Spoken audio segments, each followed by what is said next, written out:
हेडलाईन्सवर. Headlines brought to you by Chitale बंधू.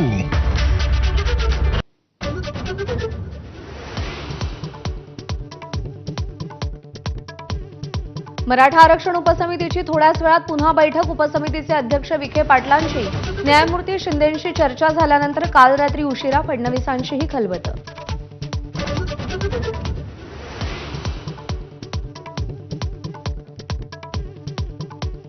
आझाद मैदानावर मनोज जरांगेंच्या आसपास संशयित व्यक्तीचा वावर. रात्री 2 वाजता पोलीस नसताना प्रकार घडला. संशयिताचा तपास घ्या, संतापलेल्या जरांगेंच्या कार्यकर्त्यांना सूचना.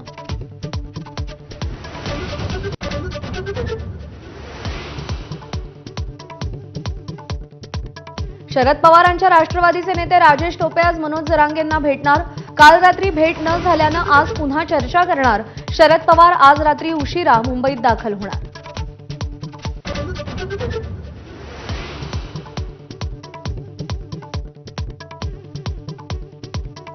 ओबीसी मंडल यात्रा थांबवून शरद पवारांच्या राष्ट्रवादीचे नेते जरांगेंच्या व्यासपीठावर.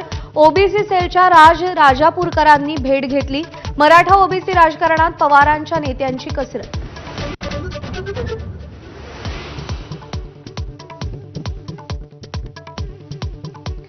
आझाद मैदानाची परवानगी असताना सामान्य मुंबईकरांना वेठीस धरणं चुकीचं. उच्च शिक्षण मंत्री चंद्रकांत पाटील यांचं मत.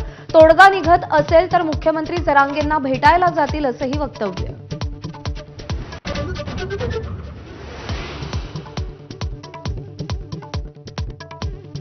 नागपुरात सुरू असलेल्या ओबीसी महासंघाच्या साखळी उपोषणाचा आजचा दुसरा दिवस.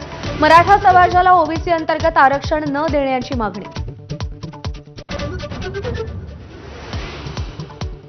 स्थानिक स्वराज्य संस्थेत भाजपच्या जास्तीत जास्त जागा निवडून येतील यावर भर द्या. अमित शहांचा भाजप नेत्यांना कानमंत्र. मुंबई महापालिकेसंदर्भातही आढावा घेतल्याची माहिती.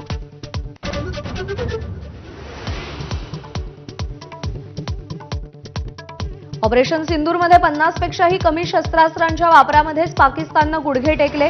एअर मार्शल नर्मदेश्वरांची माहिती.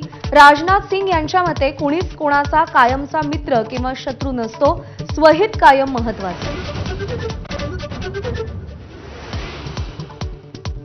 अमेरिका आणि भारताच्या तणावाच्या पार्श्वभूमीवर पंतप्रधान नरेंद्र मोदी चीनमध्ये.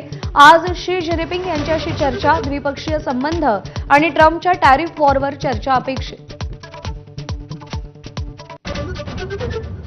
आज संपूर्ण राज्यभरात गौरींचं आगमन. दुपारी 3 नंतर गौरी आगमनाचा मुहूर्त. तसंच 5 दिवसांच्या गणपतीचं विसर्जनही करण्यात येणार.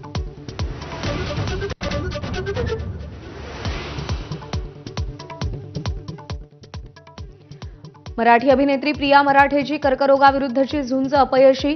38व्या वर्षी घेतला अखेरचा श्वास. या सुखांनो या 4 दिवस सासूचे. पवित्र रिश्ता मालिकांमधल्या भूमिका गाजल्या.